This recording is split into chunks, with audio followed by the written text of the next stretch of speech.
Well, I've been reading a lot lately about ancient Rome for several reasons. Number one, lately I've just developed this renewed fascination for historical nonfiction. True stories. Sometimes the things that happen in history are crazier than the stuff people make up. And so historical nonfiction is great in general, but also the Roman Empire is the cultural background for the New Testament. And so it's really helpful to know about the culture that the New Testament was being written in. So I've been reading a lot about ancient Rome, and I'll tell you something that has really kind of just, it's not something you would just automatically have known unless you specifically read it. But so we take it for granted that when we are driving around that our streets are organized and they're laid out a particular way. Most streets run roughly north-south or east-west. There's a grid. They're more or less laid out in a grid pattern.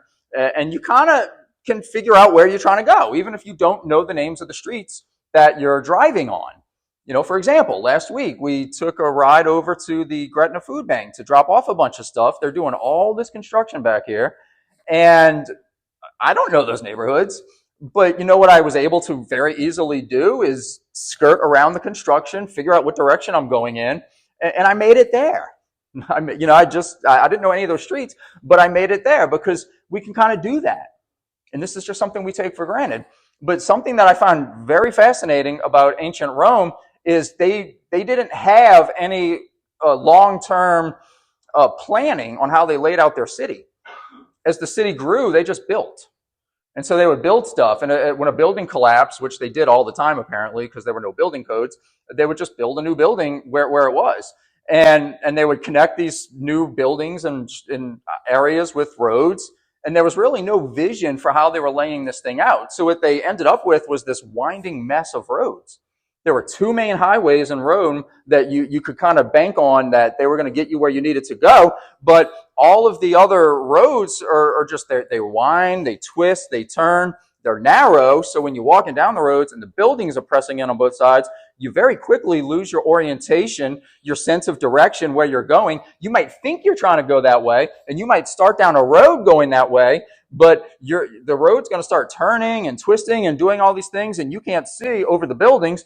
So you very quickly lose all sense of direction. You have no idea where you're going, basically. In fact, when people gave directions back then, they didn't use street names. They didn't refer to the streets at all. They would say things like, so when you get to the temple with the 3 columns, turn left and just keep going that way until you get to the hill. And then go around the hill and take a right, go till you see the restaurant with the red tables. Like, they gave directions based on landmarks, not streets, because that was the only reliable thing they could do to get you where you were trying to go.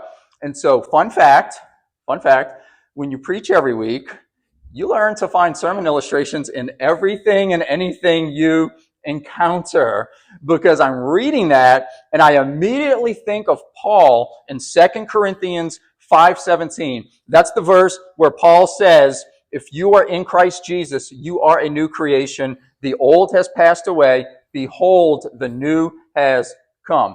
And what that is it's a whole teaching, it's a whole verse about the fact that when we come to faith in Christ, we are regenerated. We are made new. We are new creations. We are rebuilt from the ground up.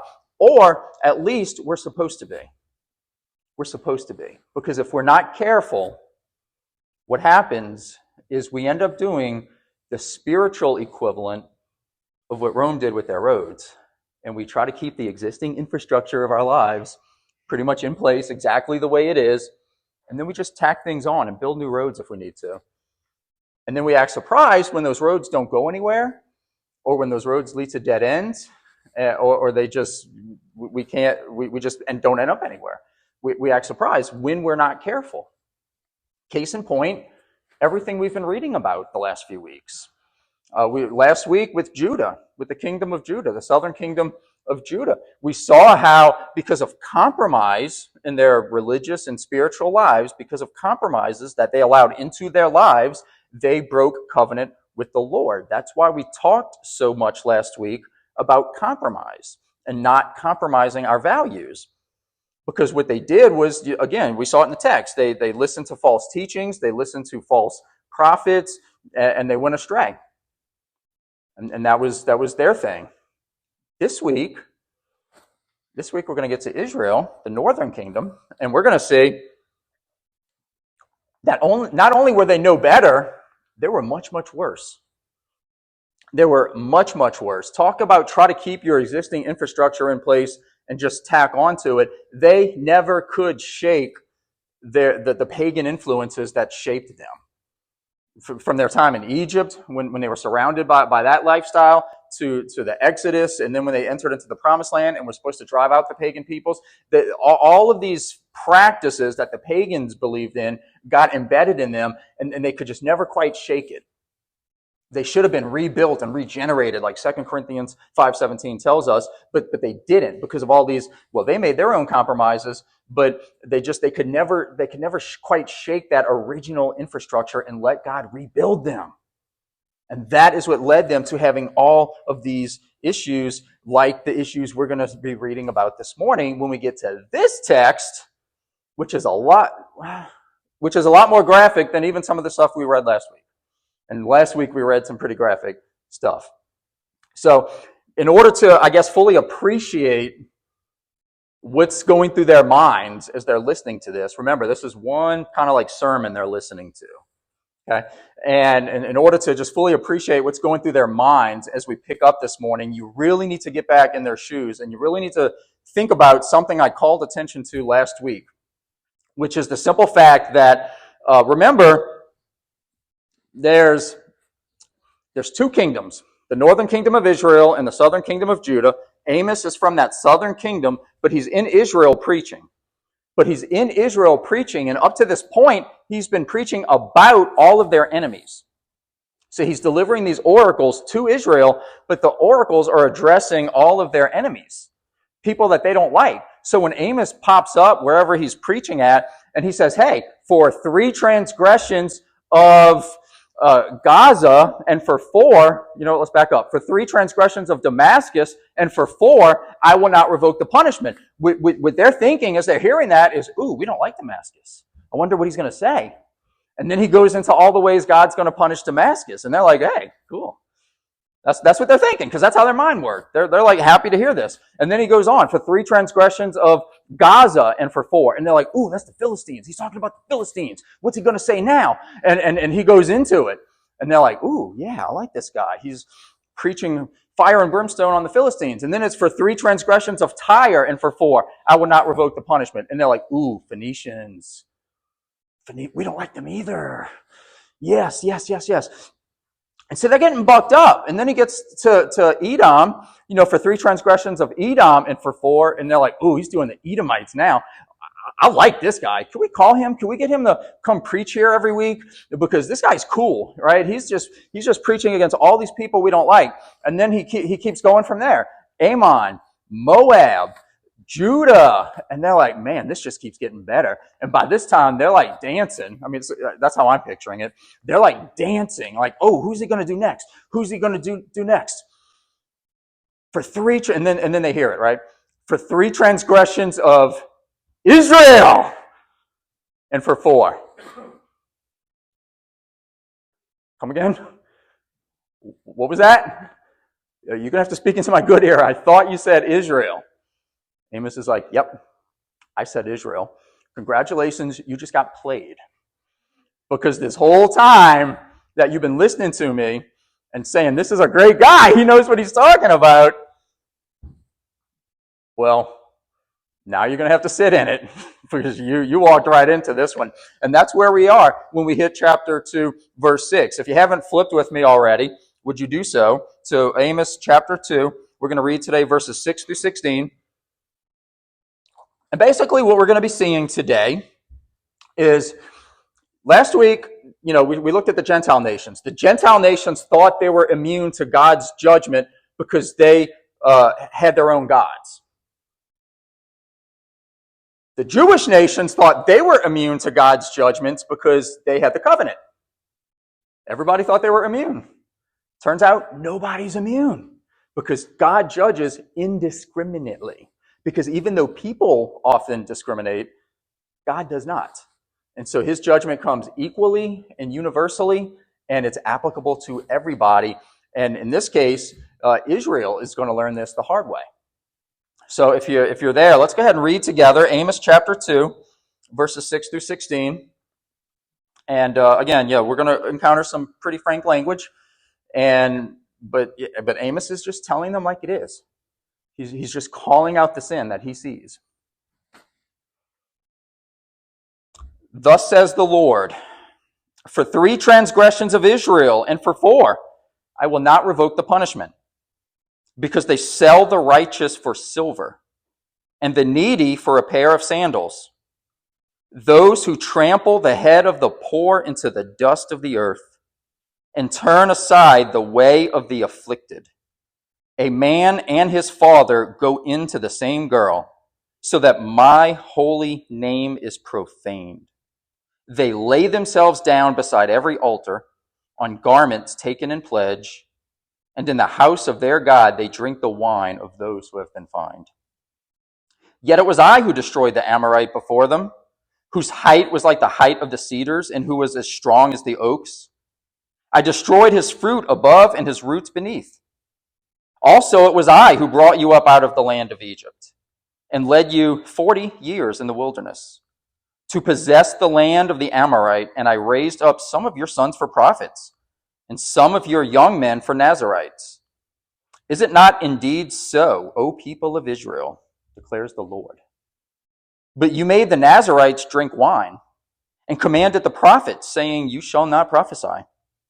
Behold, I will press you down in your place as a cart full of sheaves presses down. Flight shall perish from the swift, and the strong shall not retain his strength. Nor shall the mighty save his life. He who handles the bow shall not stand, and he who is swift of foot shall not save himself. Nor shall he who rides the horse save his life.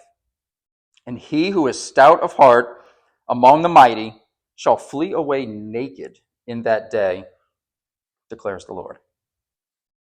So I think this text very neatly breaks down into 3 main sections, and I've kind of broken it down for you, and that's kind of how we're going to look at it today. And so the message, it really just kind of breaks down very easily into these 3 main sections. And what it boils down to is God is delivering this message, and he's saying, first of all, he says, you have oppressed my people. This is what he's saying to Israel. You have oppressed my people. You have exploited my people. You have taken advantage of my people. That's verses 6 through 8. And then he moves into there, and he goes, furthermore, you have rejected my provision. I tried to provide for you. You rejected that. And then finally, what he gets to is, you will answer to me. That's the gist of this block of text today. And I want to point out a couple of things that I find very interesting, and hopefully you will too. You remember last week we went over the formula of these oracles and how they all kind of follow that same basic formula. Thus says the Lord, and then for 3 transgressions of, blank, and for 4, I will not revoke the punishment. They all kind of follow that formula. Well, this oracle that we're reading today goes with the ones we read last week. So this together forms like the first big message in Amos, and that's how the book of Amos is broken up into these messages. So this one goes with last week, and then next week we're going to move on to some other stuff. But this is actually the 8th oracle in this series, and it follows that same formula. We see it there for 3 transgressions of Israel. But if you remember kind of what we were doing last week, you'll notice that this one kind of, even though it's following the formula, it kind of breaks the formula a little bit. It kind of tweaks the formula a little bit. First of all, notice the list of sins is much longer. Last week, all of them, there was like the one major sin he called out. This one, we get a list. We get this whole list. The judgment section, the section talking about all the things God was going to do to them, is much more detailed. He draws that out. So this whole thing is longer. Right in the middle, we get this reminder of the provision God has given them, and a little brief history lesson even. We don't get that with the other oracles. So he's really kind of giving them more detail, and I think that makes sense because they're his people and they're the ones receiving the oracle. So of course he's going to scrutinize them a little more heavily. But he's following the formula, but at the same time he's expanding on the formula.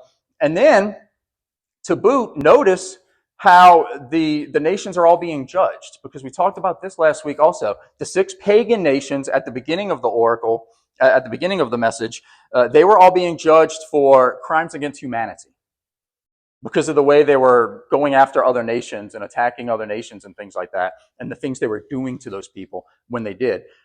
When he got to Judah, they were judged for breaking covenant.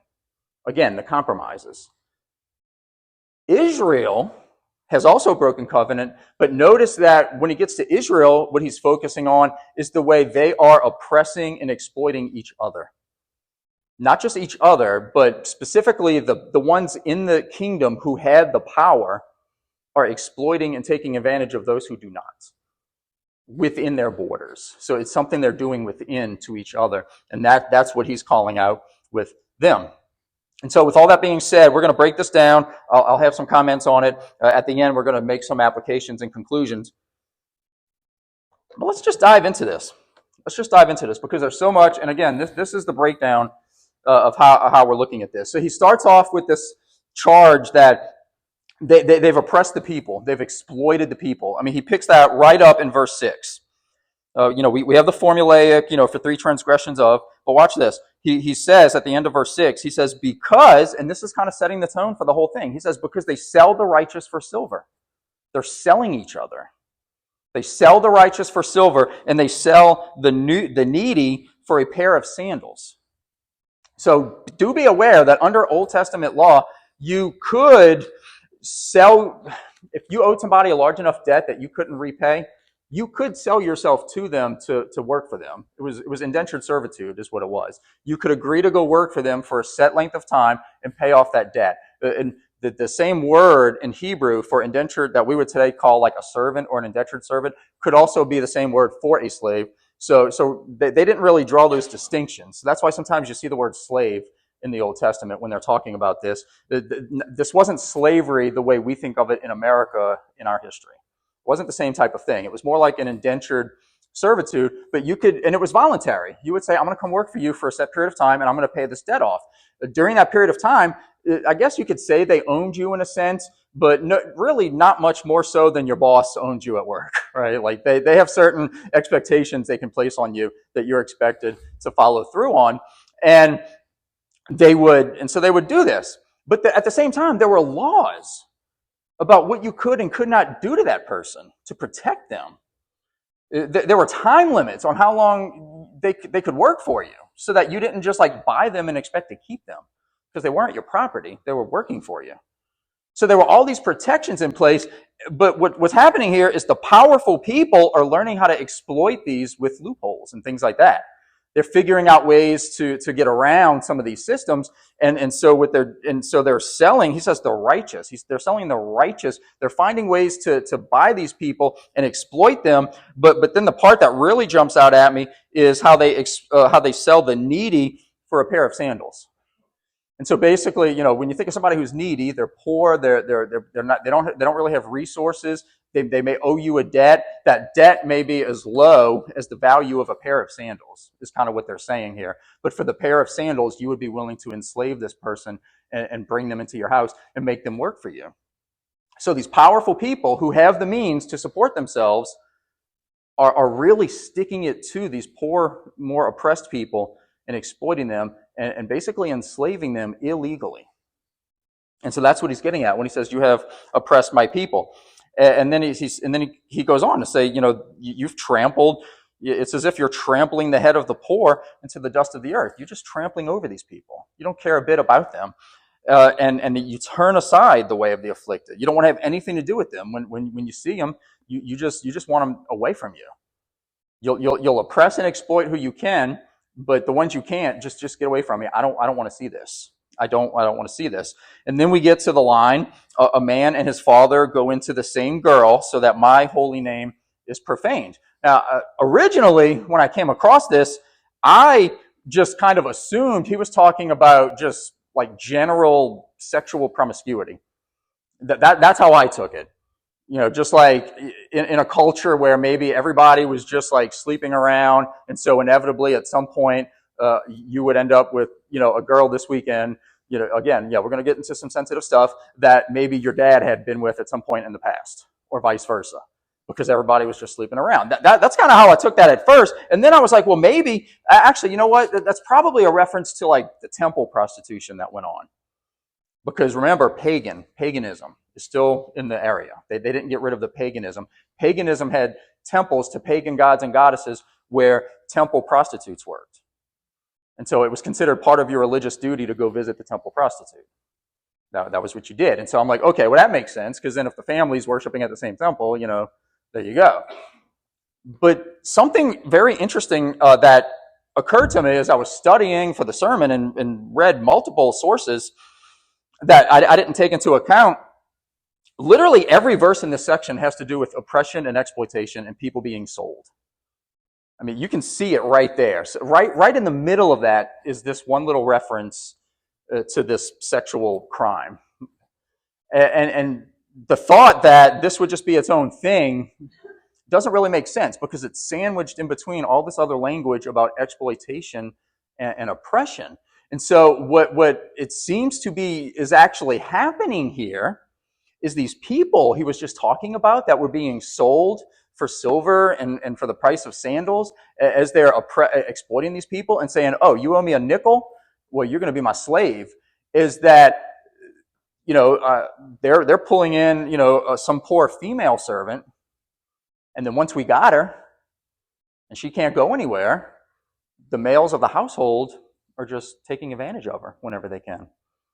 That actually is probably more in line with what Amos is talking about. Is we're going to enslave this girl who comes from a poor family, and once we got her, we got her. We got her. You see how disgusting this is? You see it? So this exploitation is going on. Oh, and by the way, what would that be if not a primitive form of sex trafficking? This idea that we've found a legal way to kidnap girls and make them like, our household servants for our pleasures. This is sex trafficking, which is actually a topic I'm going to come back to in a little while, by the way, because I don't know of a people group today that's more exploited than people who are being sex trafficked, and I think this is very pertinent to this message.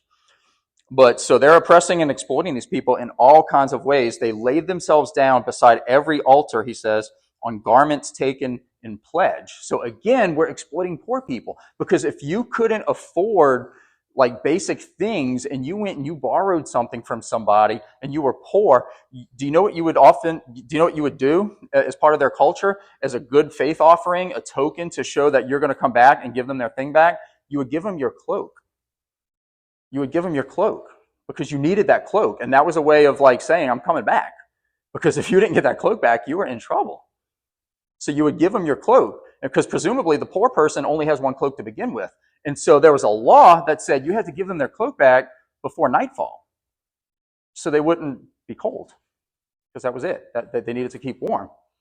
So if somebody gave you their cloak in pledge, you return that cloak before nightfall. And then I guess you worked out the details the next day with how you proceed from there. But you gave them their cloak back, and did they give their cloaks back? No. They're lounging on these cloaks that they've taken in pledge from these poor people. They did not return their cloaks, and they're using them as mattresses.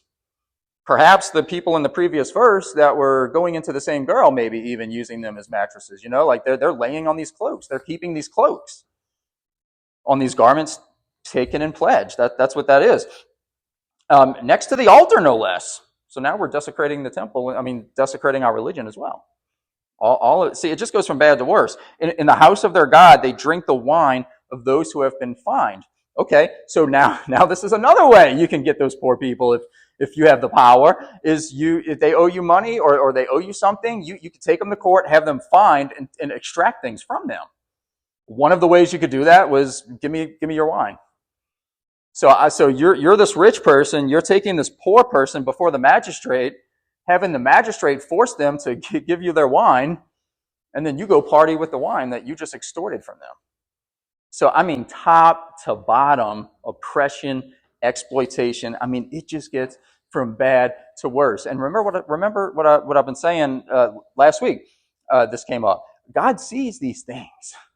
God notices these things. These things do not go unpunished. God, we're going to get to where God says, you're going to answer to me for it. But first, he even reminds them, he said, hey, not only have you done that, but you've rejected my provision. He said, I've tried to provide for you. And it breaks down into two sections. I delivered you from the Amorites, and I delivered you from the Egyptians. We get this little history lesson. The Amorites were some of the Canaanite people that they had to push out of the land when they came in, who were known for being big and strong, mighty, hard to beat. He calls them oaks and cedars. He compares them to oak trees and cedar trees. But he says, before me, they were nothing. I drove them out before you. I did that. I provided for you. And before I could even do that, I first had to deliver you from those other guys who were enslaving you, the Egyptians. Do you not remember that you were slaves? Now you're enslaving other people? Do you not remember what that was like? I mean, they personally weren't enslaved. This is the next generation, but surely Mama and Papa told them the stories. So they're oppressing these people. He says, not only have you rejected that, he said, I even gave you people to instruct you. I sent you people. I raised up prophets who would speak for me and tell you what I think. I gave you answers. I gave you instruction. And you didn't even listen to them. You told them to stop talking. You know, it's funny how so many people want to know, well, I just wish I knew what God wanted. How many times have you heard that, or maybe even said that? I just wish I knew what God wanted. And I'm not trying to like chuck axes at you here, but we know what God wants. We know what he wants. It's not a mystery. He's told us. It's just our responsibility to learn what it is. We don't have to sit around wondering what God wants. He's told us. Just like he tried telling them. That's what Amos is doing. Amos is trying to tell them what God says about all of this. And what's ironic is they're not going to listen to Amos, and then they're probably going to go home later and say, man, I just wish I knew what God wants. He's like, I sent you the prophets to instruct you. I gave you Nazarites. Remember, we talked about Nazarites in here a couple weeks ago? Those were the people who couldn't drink wine, couldn't cut their hair, couldn't touch dead bodies because they were set apart for the Lord, to like special service for the Lord. He says, I gave you Nazarites, and what did you do? You made them drink wine. You forced them to break their vows. Every time I send somebody to you to represent me and reflect me and give you solid instruction, you mistreat them, you trample them, you cast them aside, you slander them, you tell them they can't talk, you take away their platform. You will do everything but listen to my people when my people come to you with a message of godliness. I mean, he's just hammering them. And he says, for that, you will answer to me. And if you notice from verses 13 down through 16, what it all comes down to is you ain't getting away. I mean, that is from top to bottom. He says, I will press you down in your place as a cart full of sheaves presses down. Think of a cart stuck in the mud under its weight, or a Suburban stuck under its weight in the mud, and it's just pressing down. That's what he's talking about. He says, I'm gonna push you down. You're trying to push them people down? I'm going to push you down. And then everything after that is you can't get away fast enough. Flight shall perish from the swift. You're not going to be able to run away. The strong is not going to retain his strength, so you're not going to be fast enough to get away. You're not going to be strong enough to overpower it. The mighty is not going to save his life. Even if you're standing there with a bow and arrow, that's not going to save you. No matter how he says it again. If you're swift of foot, doesn't matter. You're not going to save yourself. You're not going to even be able to get on a horse and ride away. And the one who is stout of heart among the mighty, he says, shall flee away naked in that day. Nakedness in this context being vulnerability. He's saying, my judgment is coming. It's sure, and it's going to hit you. You're not going to get away. You're not going to be fast enough. You're not going to be strong enough. When I have set my sights against you, it's over, is what he's saying. Now, I just want to point out, as he's saying this, again, this is like 763 BC. The destruction he's foretelling does not happen until 722 when the Assyrian Empire comes in and destroys Israel. So as tough as all of this sounds, they've got 40 years to change some things and evade this disaster. So what God's saying here is basically, this is what I'm going to do, and if I do it, you're not getting away from it, but he's giving them time to avoid it altogether. That's another message we see in this, is God's patience and his forbearance. Even when he proclaims doom, 99% of the time, unless you're Sodom and Gomorrah, when he proclaims doom, he's going to give you a chance to repent. And it's when we don't listen and the judgment comes, that's when it's going to get bad. We're going to get to a part in Amos, I don't think it's next week, I think it's the week after, where he talks about the day of the Lord. They're all looking forward to the day of the Lord because presumably that's the day God is going to right all the wrongs and make everything better. And Israel's like, man, we can't wait for the day of the Lord. God's like, you better change everything before the day of the Lord, because that door is going to swing both ways, and it's going to swing hard and fast. The day of the Lord is not your saving grace if you're on the wrong side of the door. So man, God is just bam, bam, bam, hitting them over and over with all of this. And as I've said this already, but as I study the book of Amos, I keep asking the question, are we still talking about Israel in the 760s BC, or are we talking about the United States of America in 2026? I have to keep asking this question, because God's really putting them through the ringer here. And he's just reminded them of how when he was in the position of power and they were destitute and desperate, he provided for them. He cared for them. He lifted them up. But now that they're the ones in a position of power and they encounter the destitute and the needy, they're not providing or caring for anybody but themselves. In fact, when they do encounter those people, they're looking for ways to exploit them. It's not even just that they don't care. They're actively trying to exploit them. Oh, here's somebody who can't take care of themselves. How can I take what they have, since they can't fight back? Like, it gets even worse than that. But this isn't the example God gave them, and this isn't how God treated them. And so I think about our modern culture and how this is still very much a problem today, with the rich taking it, or the more well-to-do, looking for ways around the system, trying to take advantage of the system. And oftentimes it's the people at the bottom that end up getting hurt and oppressed. But this isn't the example God gives. And one of the things that first attracted me to this church was our partnership with the Gretna Food Bank and our partnership with the Community Center for Life. That was one of the selling points for me the first time I entered into this building. The first time I preached here, we take it for granted now that we roll in with like 40, 50 people on a Sunday. But the first time I preached here, there were like 12 people here. Not counting my family. I think it was 12 plus my family, but there were like 12 people here.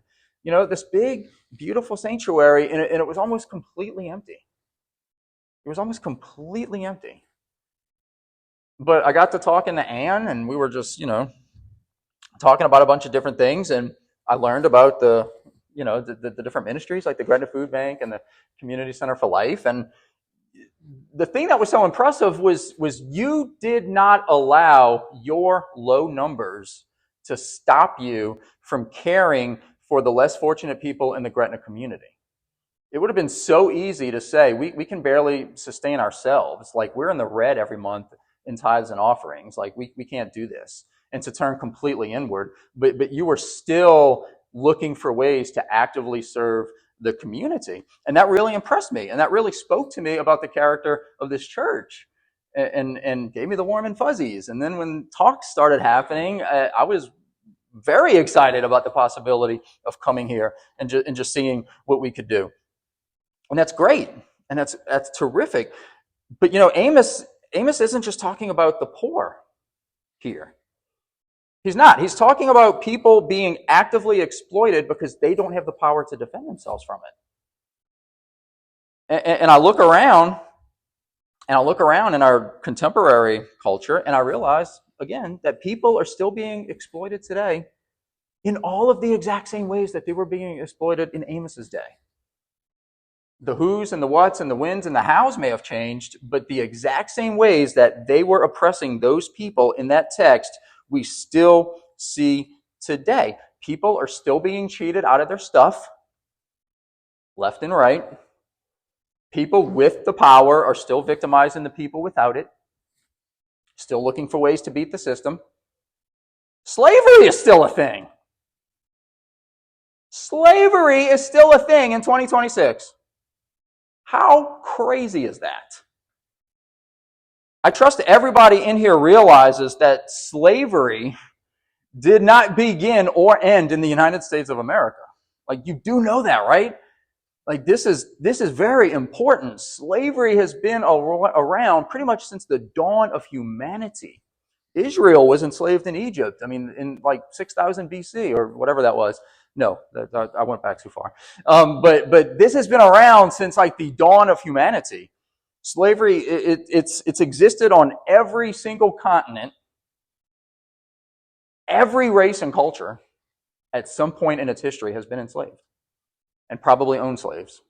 So if I'm being honest, every culture that exists has that in their history if you go back far enough and look in the right place. It's in all of our histories. And get this.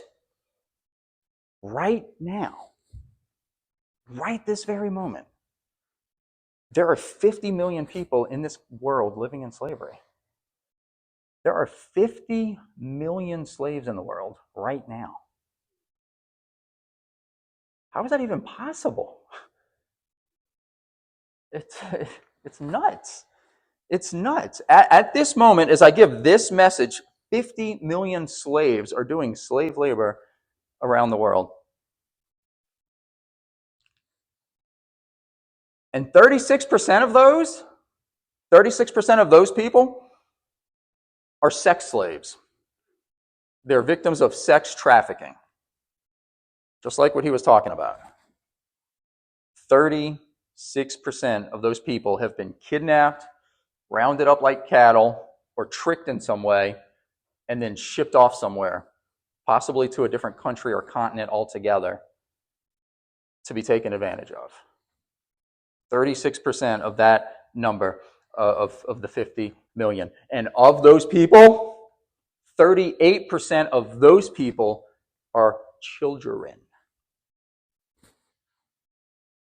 So if you're doing the math, that's 38% of the 36% of the 50 million. If my math is holding up, that's just shy of 7 million kids. Just shy of 7 million kids. And I'm sad to say, I guess I always kind of knew that in the back of my mind, but until I started looking at the statistics this week, because Amos kind of forced me to look at statistics on exploitation and things like that, my jaw hit the ground.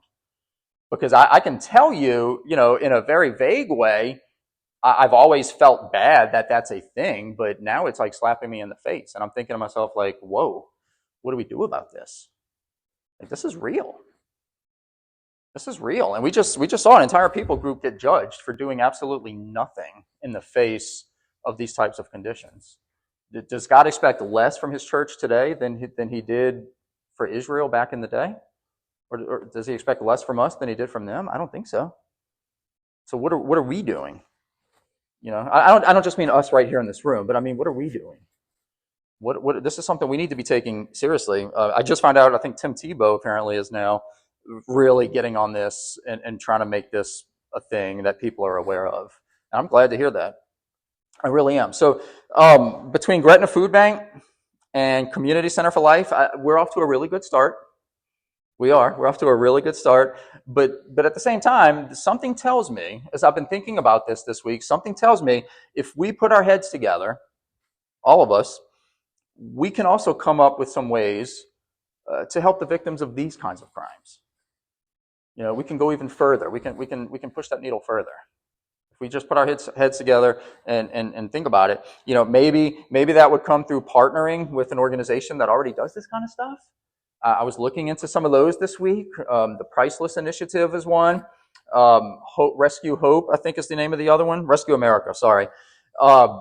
These are organizations that put feet on the ground and actively help people, help to reach people who have been trafficked. They reach out and try to make contact with these people. They try to share the gospel with them, share hope with them. They try to offer resources to help pull them out of that life, to rescue them from that life. They give them transportation, and they try to find a safe place for them to land and get back on their feet. And then they provide services like mental health services, medical services, physical, medical, I think I already said medical, but all of these types of spiritual counseling and things like that, to try to help build these people back up. They also do stuff like provide education. One of them, I think it was Rescue America, has training that they do to help us, regular people, to recognize when we encounter a trafficking situation and how to like report it and stop it and things like that. Because this is going on all around us all the time. People are being kidnapped and just all kind of stuff. And so I was looking at, for instance, Rescue America's 2025 annual report. And this is very interesting to me. So one of the things they do is they get the phone numbers from online sex ads. They get the phone numbers and they start calling those numbers. And what they're trying to do is trying to get put in touch with a sex worker. And once they've got them, then they try to offer hope and encouragement and things like that, and try to see if there's a way they can help pull them out of that life. A lot of them are not in that life voluntarily, but they try to do things. They try to find ways to help them and reach out to them, and that kind of thing. And last year they made 8,353 outreach calls to sex workers, and at the same time, they actually helped 88 human beings escape from that life last year, which at the same time, that's a really high number, but at the same time, that's a really low number. 88. I mean, it's something. I'm not trying to, knock it, but it's like it's just a drop in the bucket, when you consider the pandemic of what's going on. But they did that. They did that. They made a difference. And I've started wondering even how some of how we as a church might be able to support one or more of these organizations. Could we partner with them somehow, like we do with some of these other organizations? Covenant House New Orleans is another good one. They're here in the city. They don't deal, from what I understand, exclusively with trafficking, but they do deal with like teenagers and stuff who are I guess like runaways or like on the run and stuff like that. Many of whom have been trafficked, so they do deal with this. But maybe there's something there. And I'll tell you what I started doing, and I'm going to invite you to start doing this with me. Is I started praying that God would lay it on somebody's heart in this room. Would lay it on somebody's heart sitting in this room right now to basically kind of run with this, to research and investigate how we as a church can partner with or provide resources to an organization that helps fight back against sex trafficking. And so that God would lay it on somebody's heart that we can rely on to help bring the rest of us up to speed and kind of run point on that. Just like some people in here already run point with some of these other organizations that we already deal with. And maybe that somebody would be you. Maybe that somebody would be you. I'm proud to say, and I'm happy to say, Miss Barbara back there, she's been our long-time liaison with the Gretna Food Bank, and she's made contact with them on multiple occasions. She does a lot of the monthly runs and things like that. Sue Combs, Carly are both kind of like liaisons with the Community Center for Life and have contacts with the people over there. Kelly and I have both been over there, and we know the people and things like that. But all of these ladies I just mentioned are just great examples of what we mean when we talk about the saints doing the work of ministry, going out into the community and being Jesus's hands and feet and our liaison with these organizations. Because that shouldn't just be, and again, we will be, me and Kelly, because Kelly's my 100% partner in this, but we will always be involved in every bit of it, but it shouldn't be centralized in the pastor's office like all of these ministries. And so it's great that we have people in the church that kind of run point and do these different things. And so what I'm praying for is that, maybe somebody also rise up and do the same, but maybe with Covenant House or one of these other organizations, that God would just kind of lay it on your heart for that. And or what about this? Even if you're not going to be that person, maybe you just know something, or you know someone that could point us in a direction we need to go. Give us resources, give us information, things like that. Please bring that information to me. I am not the expert in this field of atrocity. All right, but maybe you know somebody that's already doing that work somewhere, and maybe we can help them somehow or partner with them somehow. One thing I can say about Gretna Covenant Church is we always rise to a challenge. We say we need 100 pairs of underwear for Gretna Food Bank, and we get 140. Like 149. I sold us short. But we always rise to the challenge around here. So if this is from God, if this is, and not just something I'm coming up with on, because I was really rightfully convicted by a sermon text, if this really is from God, my next question is, who's it going to be? Which one of you is it going to be? Go home and pray. Go home and pray. If I've learned anything, it's when God starts saying, I'm pushing your button, saying it's you, it's really hard to ignore. It's really, really hard to ignore. So who is it going to be? Whose heart is God going to lay this on? No matter who it is, I do want to challenge all of us, everybody in here, to be praying with me for this opportunity to really do some good for our church. That our church would be that and could be that for somebody else. Maybe next year it'll be 89, and maybe we could say we had a hand in one of those. How awesome would that be? How awesome would that be?